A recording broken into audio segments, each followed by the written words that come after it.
We are live from the Texas Medical Center. Welcome to a special edition of Houston Life. Today is Wednesday, May 18th, 2022. I'm Derek Shore. And I'm Courtney Savala. What a great view that you saw of the water wall and, of course, our mobile stage. This is what we call Hitch. And we are in a place so unique to Houston. There's truly nothing like it in the world. Yeah, where Courtney and I are right now, we're currently sitting among some of the biggest names in medicine. Texas Children's Hospital is just down the block. MD Anderson behind us. Houston Methodist and Baylor College of Medicine across the street. This is a staggering number.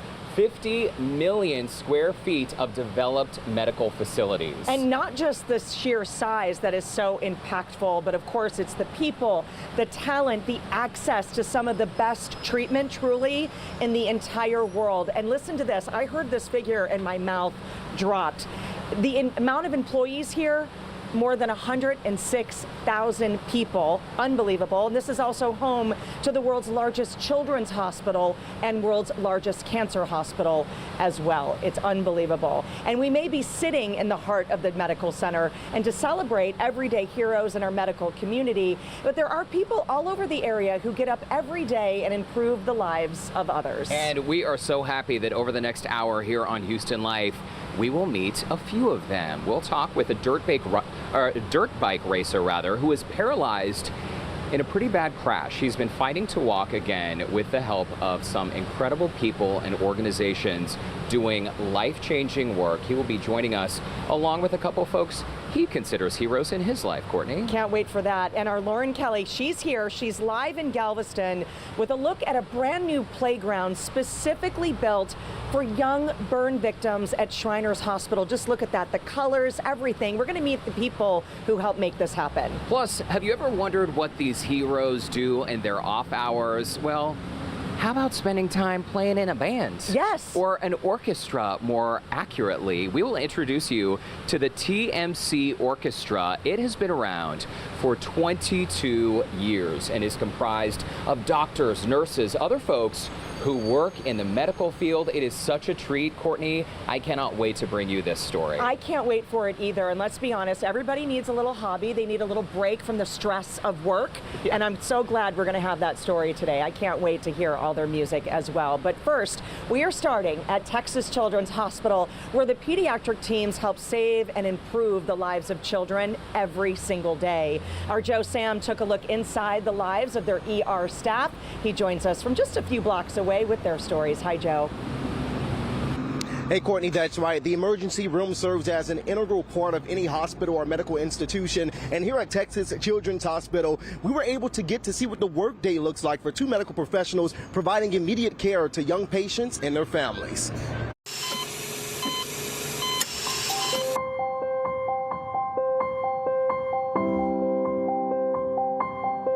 How's everything going? It's been going good. Yeah, busy. Busy. That's the best word to describe a day in the life of Dr. Brent Kazany, the medical director of emergency management for Texas Children's Hospital, who's been helping patients since 2005. We kind of refer to the emergency center sometimes as being controlled chaos. Working in the busy clinical shift, and we're seeing lots of patients come in, trauma patients, kids with chronic medical issues that are really sick. I've been able to, I think, use some of the same tools that I use in that clinical setting in that more administrative side of my job, and really try to bring some calm and control to the chaos that sometimes comes up. Not only does Dr. Kazany work directly with patients at TCH emergency centers, but he goes beyond the hospital bed to implement policies and plans for natural disasters. Something that we really pride ourselves on is being here for our community. And whether it's the pandemic or the winter storm or Hurricane Harvey, we try to always show up for our community and be here as a resource, even in the midst of those horrific events that are impacting our communities. We'll go ahead and go into trauma. We'll assign some roles, so I'll be ready to go. I should be here in about an hour. Sounds good. I'll go talk to the other docs. We'll be on the team. We'll be in there in a second. Sounds good. One of those people helping to get the job done is pediatric nurse Elena Wiseman. Being a pediatric emergency room nurse specifically, we have to take care of the child. We're also taking care of the parent and the whole family. Kiddos are so resilient, and seeing kids sick will never be easy, but knowing that we're a small part of making them better is what really makes us get up and do this every day. But what does that day look like for Alina? The typical day in the ER is either, for myself, you're either working at bedside with a pod of nurses and you're taking care of kiddos at bedside, or you're working in triage and an intake and you are greeting patients they walk in. We work in the trauma room, which is where we are now, taking care of our sickest patient population in these rooms to expedite care for those kiddos and ensure that they get the best care possible. And at the end of a long, busy day caring for patients, both Dr. Kasny and Nurse Alina can look to their biggest supporters that in return care for them. For me, it's obviously my family. I'm married, have 2 children, a 4-year-old son and an almost 7-year-old daughter. And I think just getting to spend time with them outside of that chaos and controlled chaos of work really brings that sense of calm and kind of helps ground you to the work that you're doing and the importance of the work that you're doing. It's definitely, since I became a mom, it's even much more relatable in a moment in the emergency room, just to be present for them and to provide comfort. Things definitely change when you become a mom, and so you're that much more aware of what the other parents are going through. As you can see, some really amazing work performed by our medical professionals here at Texas Children's Hospital, and they do this day in and out, making sure that the children here receive the best care and attention possible. Courtney and Derek, back to you guys. Joe, I'm so glad you highlighted them, and I have to tell you, I've been in Texas Children's Emergency Room. It was many years ago. It's scary when you're sick, but it's even scarier when your babies and your child is sick, and to know that they are in such good hands. It's a beautiful light to be shining on those people. True heroes indeed, and with their own lives and families to take care of behind the scenes. Well, as we celebrate our May Heroes today, we've asked a very important question on our Houston Life Facebook page. Please post about your favorite hero. Who is it? I know, we want to hear from you, and we have a few to share right now. Donna Werner Wichkowski writes in, my mom. She's been through thick and thin at 81. She still loves rock and roll and loves to dance. You both are cuties, and I like some rock and roll too. Beautiful. We do love that. Robin A. Prederitz also says, my mother is my hero. Beautiful, beautiful. Keep those comments coming in and those photos, and we will be sharing more of them throughout today's show. Well, we can't talk about May Heroes without mentioning our incredible Life Flight crews, Courtney. It's true. How many times do you hear that chopper, you look up and you see the red helicopter in the air? Life Flight has been responding to emergencies around the clock, 365 days a year. They don't close for 46 years. Founded in 1976 by Dr. James Red Duke. They've flown more than 158,000 missions. The fleet includes 6 helicopters and fixed-wing aircraft that can transport patients around the world. It's basically a mobile ICU. When we come back, I'm heading up to the helipad to meet one of the Life Flight crews. Incredible. Don't go away. Houston Life will be right back.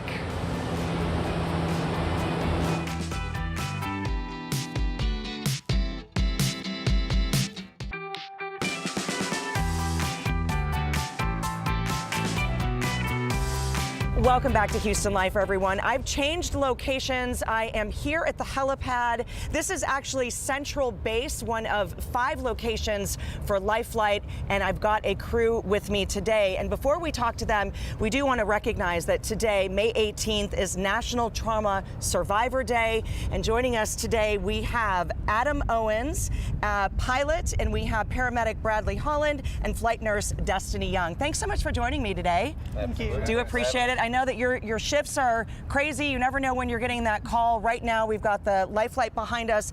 Adam, let me start with you. You have served our country. You've also now serving our community. Thank you for your service in both of those areas. What is it like for you to be a Life Flight pilot? It means a lot. After I got done with college, serving my country, flying the Black Hawk was a good experience, and then building that experience, bringing it home here to Houston. Grew up in Pearland, so using that experience to help people out on their worst days, and working with a really great team, people are top notch, top of their game, so you really can't beat that. It's really incredible, the story of Life Flight. I mean, on an average, there's more than 4,000 calls that Life Flight gets a year. You guys are in a moment's notice, running and getting in the helicopter and meeting people, Adam, as you just said, in their worst possible moments of their life.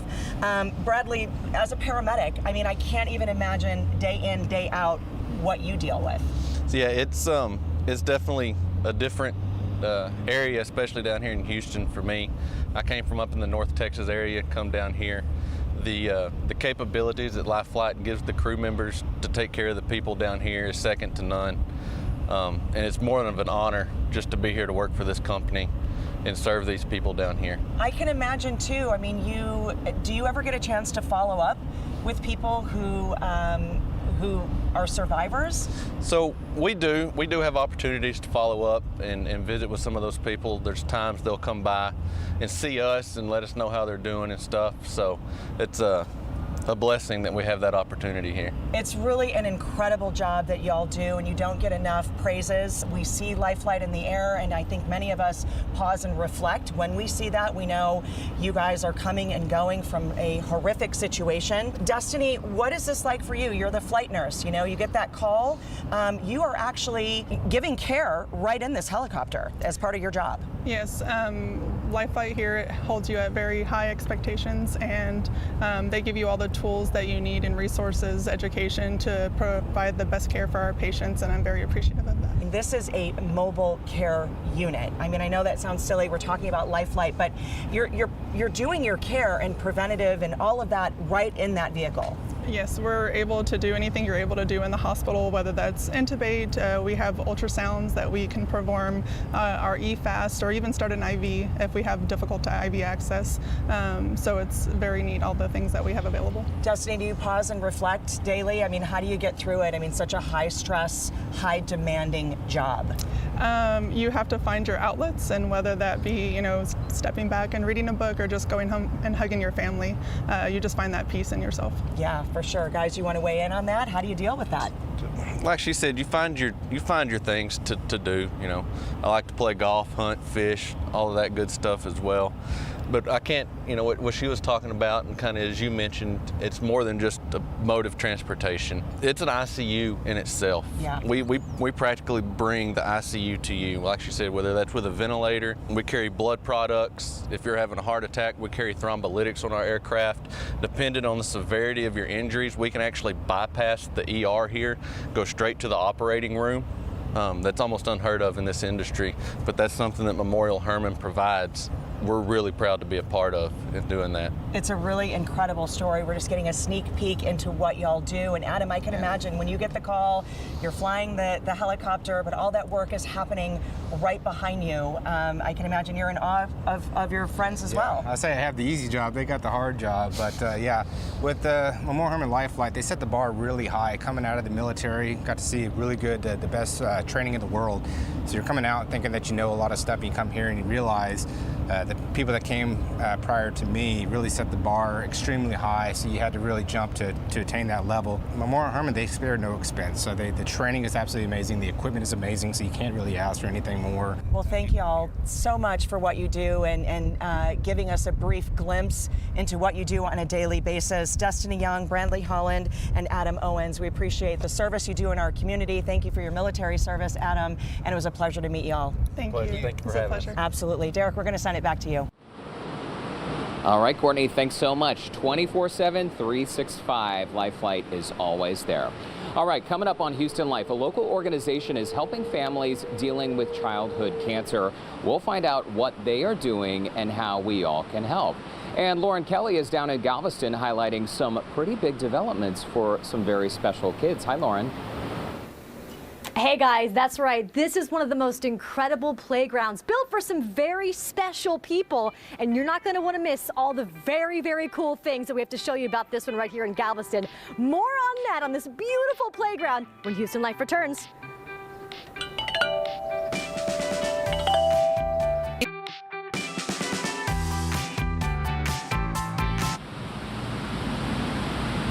Well, welcome back. We are in the Texas Medical Center honoring everyday medical heroes, but they don't just work in hospitals. Yeah, that is so true, Courtney. They also volunteer their time, money, and skills at nonprofit organizations like the Ballard House in Katy, where the staff and volunteers have provided patient families with, get this, more than 72,000 nights of totally free housing. The importance of this work cannot be understated. To help put it in perspective, Dr. Gregory Kranowski with MD Anderson sent this message.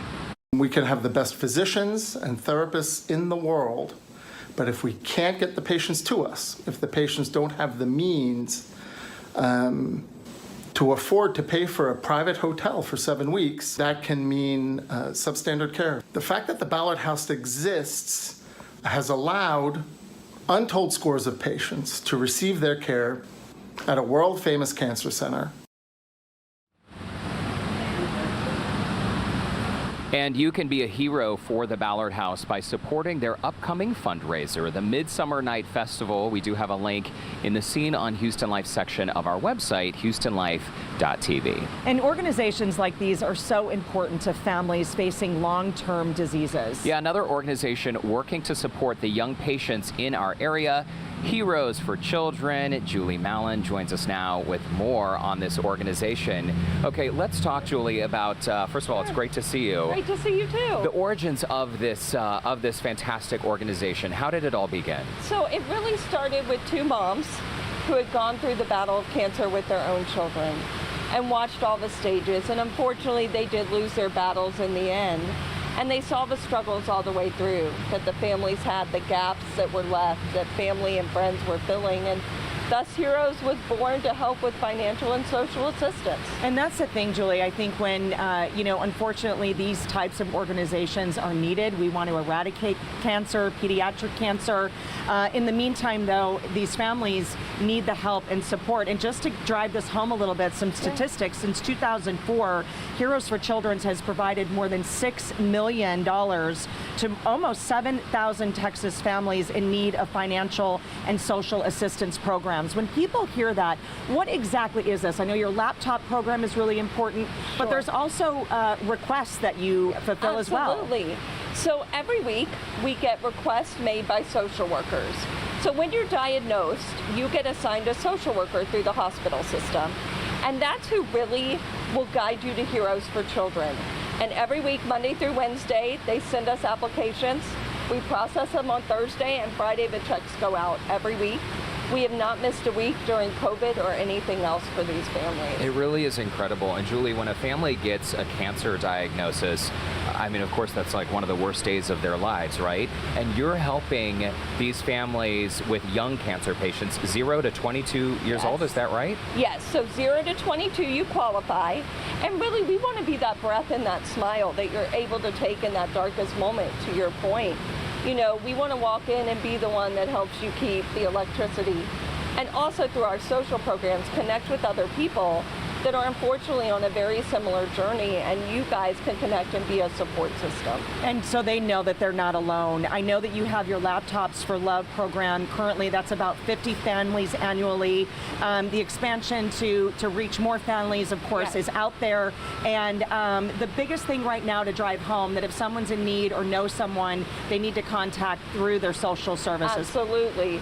Their social worker will be the gatekeeper to a lot of things that can help them during those first few days, hours, and years, however long the battle takes. Now, there's a Heroes in Handbags event. This is coming up later this fall, is that right? September 22nd? Absolutely. Lakeside Country Club. Lakeside Country Club. So you're going to have a lot of fun at this event. We're seeing the details on the screen right now. It all starts at 10 a.m. And Julie, this really is a great event. People can have a lot of fun while at the same time supporting such a great cause. Absolutely. It's shopping for a cause. Really, we're out there that day. What a great excuse to buy an amazing handbag, a gift. This year, we're looking to have some decorative wine bottles that people can take away for all sorts of celebrations throughout the year. All right, Julie Mallon, Heroes for Children. Thanks so much for stopping by, and thanks for your great work in the community. Absolutely, you guys too. And to our viewers, if you would like to be a hero for children and learn more about this organization, you can visit our website and check out the Scene on Houston Life section. That is right. Very nice. I will be there in September. I'll be there Mark at that your event. calendar.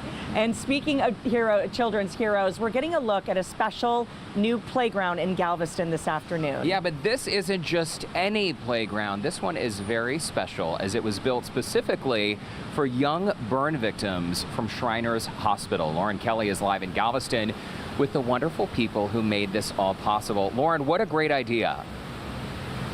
This is so fantastic, and Galveston has so many heroes on here as well in the island. And let me tell you something, this is about our Ronald McDonald House Galveston friends, Shriners friends, and UTMB friends really coming together and supporting burn victims, young burn victims, and pediatric patients who really need the extra help when it comes to doing things fun. And I've got with me Fridell Rosen. You are with the Ronald McDonald House Galveston co-chair playground effort.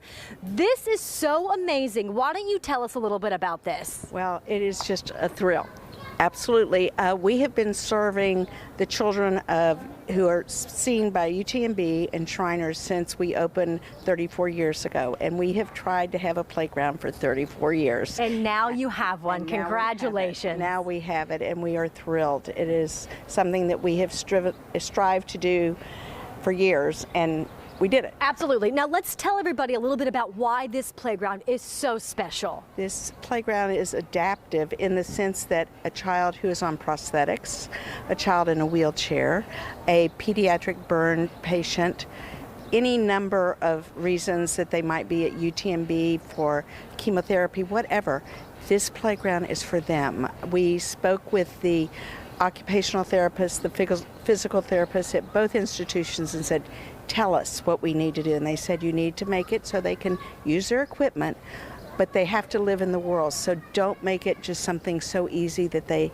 can't, benefit from it. And so that's what took us so long to do. But we have equipment and all kinds of things that are perfect for these children. If they fall on the ground, there's 6 inches of foam to support their fall. So for people like me and old, if I trip, I'll be fine. Well, also, this was such a community-involved effort. Galvestonians from left and right all over helped with this. Unbelievable the number of volunteer hours that went into this, from the planning stages to the painting of the walls that you see around here. We had a fabulous artist, Carol Moore, who did the mural, but she had lots of volunteer helpers making it happen. We had lots of volunteer helpers doing all kinds of stuff, helping to pick out equipment, going to look at playgrounds all over Houston and Galveston to find the right stuff to make it special. Fridell, we're tight on time, but thank you so much for all that you do. It really is a wonderful effort out here in Galveston. I'm so happy for these kids who get to come out here and just enjoy the playground. Thank you again. Thank you. Derek and Courtney. Thanks for being here. Oh, our pleasure. Back to you guys over in the Med Center. 34 years in the making, Lauren, and it's finally happened. What a huge milestone. Congratulations. It's beautiful. It really is. The colors are really fantastic. Okay, guys, coming up, with the nationwide shortage of baby formula, moms are answering the call to help other families. Coming up, what they're doing to help babies in the NICU. And after the break, they have such high-stress jobs. So what do they do after hours? Some of our medical heroes swap their stethoscopes for musical instruments. We'll introduce you to the TMC Orchestra when Houston Life returns right after this.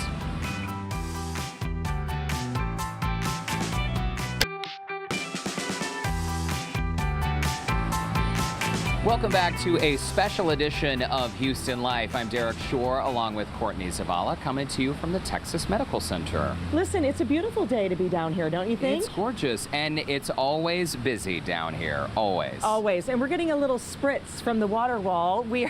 Let's check in with Frank, who's standing by with the weather. Hi, Frank. Yeah, let me tell you, you need that spritz. We're living through the hottest day of the year so far here in Southeast Texas. It was hot yesterday. It's even hotter today. Every reporting station is right at their record or above it. Let me show you what we have so far today, and it's just so far because it is still blazing out there. 95 degrees at Bush has tied the record. Hobby has tied 93. Galveston has beaten 89 with 90. College Station at 97 has beaten 96. So if you look all across the area, you will see these temperatures continue right there in the 90s, and that's what we're going to continue to see as we go into the next several hours. We'll finally settle down through the 80s, and it looks like as we go through that, it'll feel pretty good. So here's what we got then.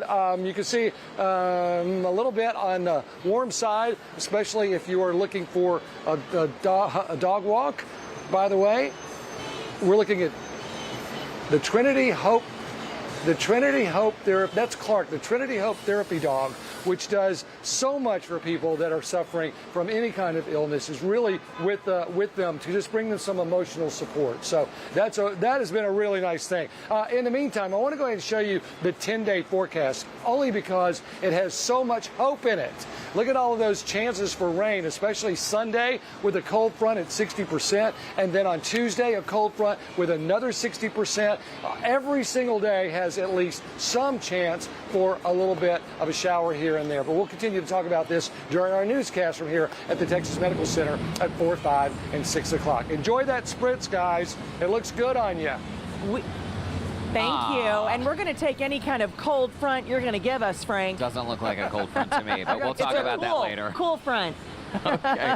Thank you, Frank. And Clark the therapy dog as well. That's a doodle sighting for today. Do love it, Frank. Of course, we are live in the Texas Medical Center, and it's hard to put into words just truly how special this place is. Yeah, it gives us access to some of the best medical care in the entire world. It all started 97 years ago in 1925, when Herman Hospital opened to the public and admitted its very first patient. Unbelievable. Over time has evolved essentially into its own city. It has its own police department, own road crews, even food trucks. Yeah, and this is pretty cool. It is brand new. It started last month, and these delicious little trucks just cruise the medical center, so even more places to grab a bite to eat. I love that. And here's another fun fact. Did you know the medical center has its own orchestra? Okay, so I did not know this. I didn't either. Until recently. It's a group of doctors, nurses, and other folks who are connected to medicine, and their talent on stage is nothing short of impressive. On a recent night at Zilka Hall at Hobby Center in downtown Houston, about 80 musicians took to the stage. They played Rachmaninoff, Tchaikovsky, and got a standing ovation from the crowd. But the members of this orchestra don't typically wear tuxedos and gowns. Usually, they wear white coats and scrubs.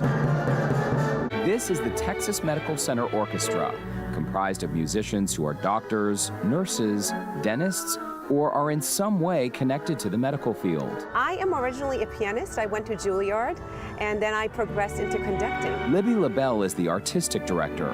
She founded the orchestra 22 years ago. What's a common response from the community when they find out this orchestra even exists? Most people are shocked. They're like, wow, we didn't know that there is a medical orchestra, doctors playing for fun, for music. That's unbelievable. What happens when the orchestra gets out of hand? You gotta stop, you gotta stop, and you have to say, friends, we gotta try this again. I knew it. You're a nice conductor. I can tell that about you. One of those longtime members, Dr. Daniel Musher. I began the violin when I was 8. He's the head of infectious disease at the VA hospital.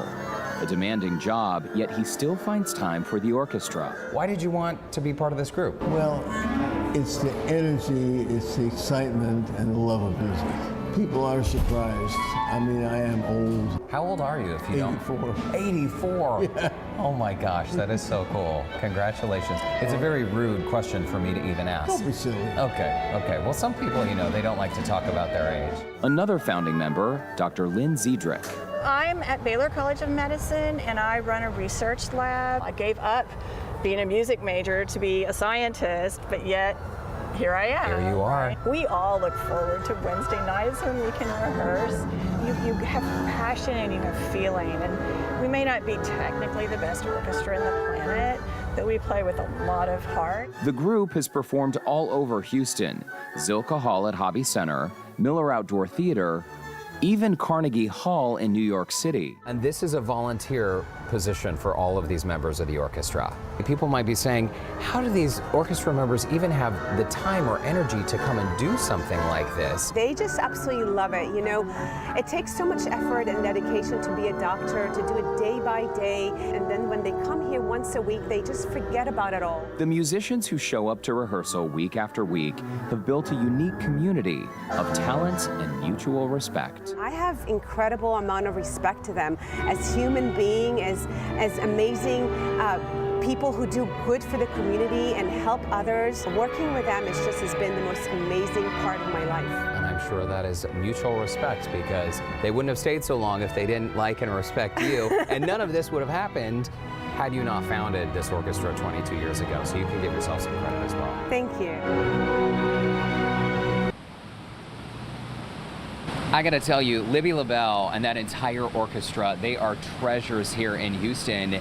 And I wish we'd had 30 minutes to tell you their entire story, because they have so many performances throughout the year and so many programs that help strengthen the community, expose young people to the arts and to music. It's just incredible. Can you tell I'm a fan? I am too, but I think it's great too because they all need a stress reliever. Yeah. And music does the body and soul good. So Sure it's does. so awesome. Thanks for bringing that to us today. Still ahead, of course, the infant formula shortage has parents making some really desperate decisions. Next, we're going to sit down with Texas Children's Program Director of Neonatal Nutrition, Dr. Amy Hare, about the do's and don'ts, there she is, of safely feeding your baby. That's when we come back. And still ahead, he was paralyzed in a crash. Now he is fighting to walk and inspiring others along the way with his journey. We'll meet Mason Spellings and two people he calls heroes. We'll be right back.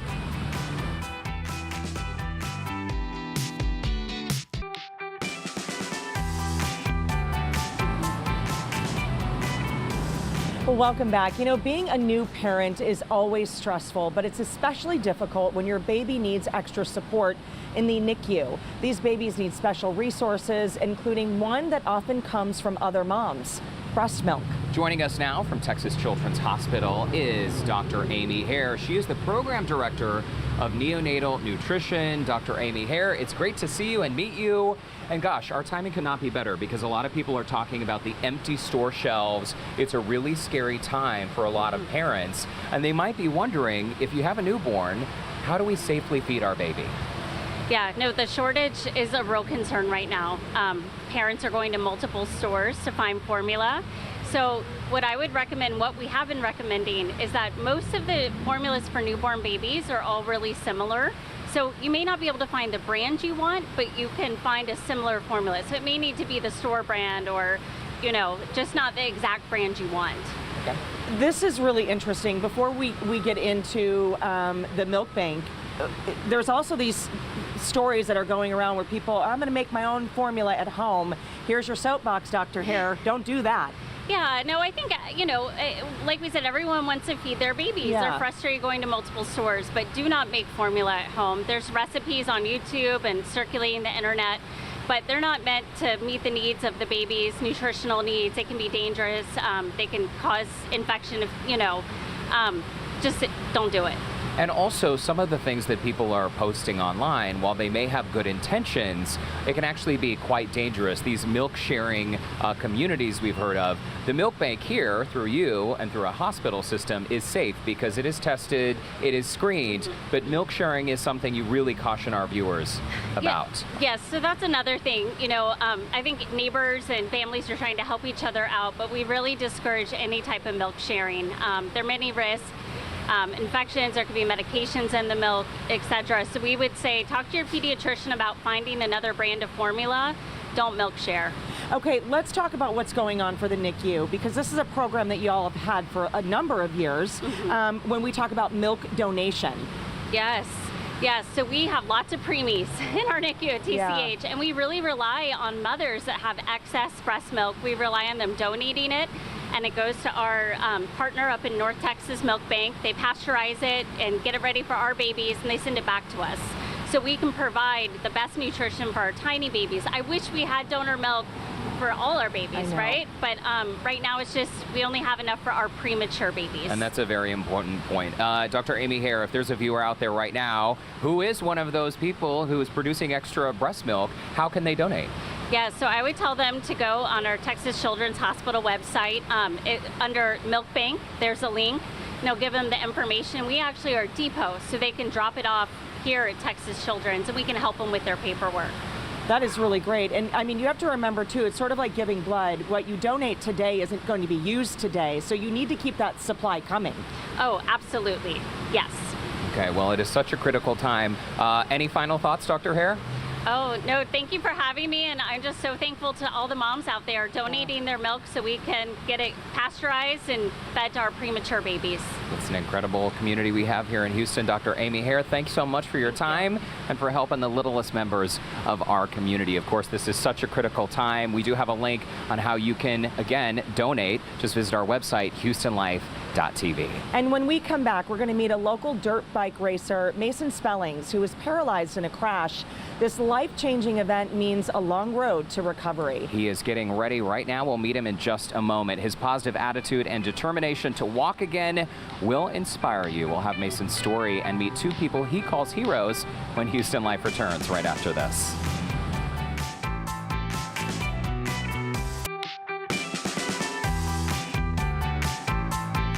Telling me about how tough it is with the mics. After a motocross accident left him paralyzed, Mason Spellings had a choice: to give up or to fight. Now more on his story.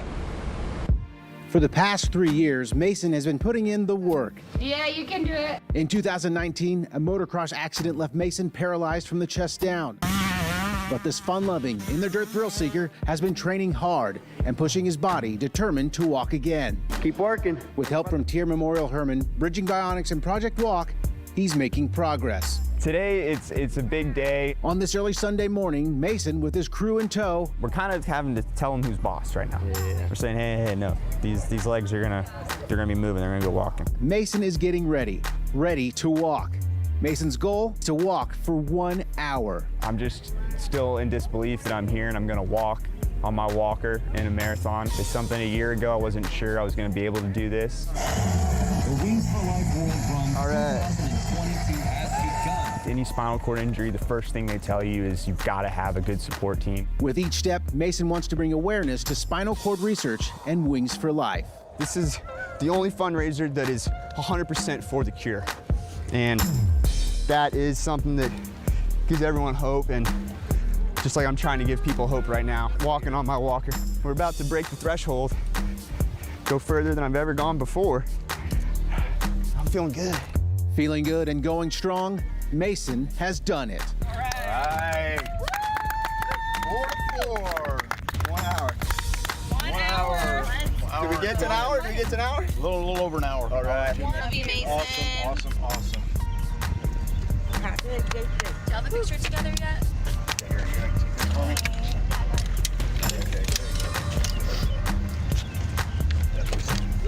Such a gallon effort.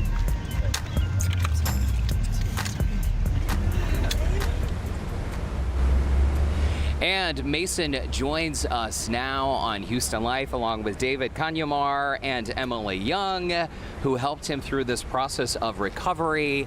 And we're going to get to both of you in just a moment. But Mason, wow, this is incredible that such a catastrophic injury doesn't seem to have slowed you down. Initially, there must have been some really, really tough days where you wondered about your future. Yeah,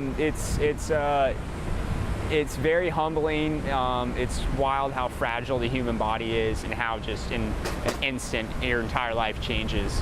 And those early days, those initial days, were spent here at Tier and with people like this that really help you get through what now are my darkest days ever. Absolutely. I know those little milestones during your therapy sessions, things like being able to hold yourself up and get back on your 2 feet. Yeah. I know these were really emotional things for you. Are you taking these steps incrementally, little by little, day by day? Absolutely. I actually work with Emily on a Tier peer program, and we try to mentor people through those steps because it's overwhelming. It's way more than you can take on at once, and you just kind of have to wake up every day and look at your next goal, however far that is, and take everything one step at a time, literally and figuratively, and just keep on pushing. And for me, it's over 3 years now, and I'm still active in my rehab and exercise and still making gains. Making gains, getting stronger every single day. Emily and David, let's talk about Tier, because this truly is a life-changing program. And in Mason's case, I mean, you've seen a little bit of everything. Talk about the very beginning stages and how far he's come today.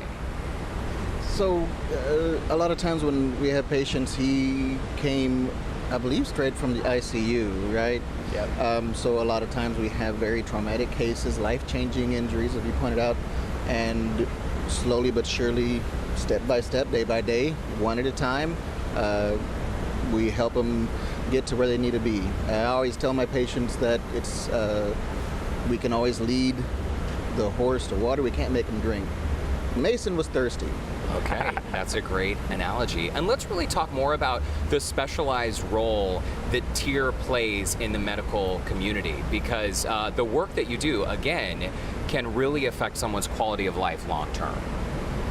Absolutely. So just as David was saying, people are coming to TIER Memorial Hermann immediately after their initial stay at an ICU. And so when they're coming to TIER, they're not sure what their life is going to look like after. And the therapist and therapy programs that we have at TIER equips patients like Mason to find their life again. Mason talked a little bit about our TIER peer mentoring program, and I can kind of speak to Mason's recovery through that program. Now he serves as a mentor to new patients that come in. Wow, that is incredible. And something that happens here, it's a program called Wings for Life, and this was specifically established to help patients who have had a spinal cord injury. Is that right? Yeah, so Wings for Life, it's the entire purpose is to cure spinal cord injury. 100% of the money it raises goes towards spinal cord research, which is what TIER does. They have an entire building over here. You know, you're not allowed to go into it until after your discharge, but I participated in some studies there, and there's just so little we know about spinal cord injuries and so much to learn. And so to have a foundation where 100% of all the proceeds are going towards finding that cure and going towards that cutting edge research, it was a perfect fit for me, you know. That really is cool. Sorry, were you going to say something No, else? it's we have our one annual fundraiser, the World Run, and it literally is the race for the cure, and we are running and walking for those who can. That is so fantastic. Yeah. And what's the best way for people to support you in that mission? Just go to wingsforlife.com. You can donate 24/7. This time next year, we'll be getting geared up for our annual World Run, which we just had last weekend at University of Houston. And this year we had over 160,000 participants worldwide, and we raised $5 million for spinal cord research. That is incredible. I know you are going to get there. Mason Spellings, thank you so much for being so public about your story. Yeah.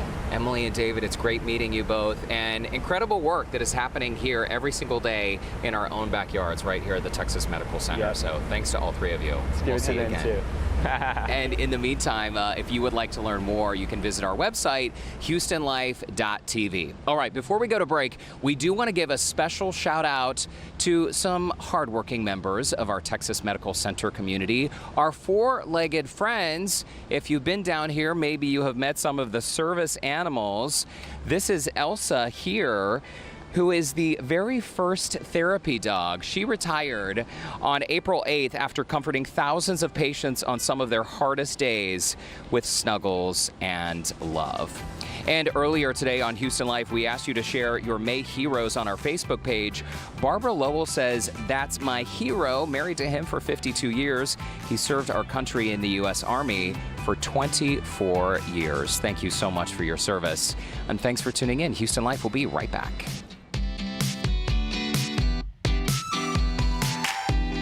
Well, it has been such an honor here in the Medical Center celebrating our medical everyday heroes. Do you have a favorite part from the last hour? Oh my gosh, I can't choose a favorite part. I mean, the fact that Mason Spellings is so open about his story, and he's determined to walk.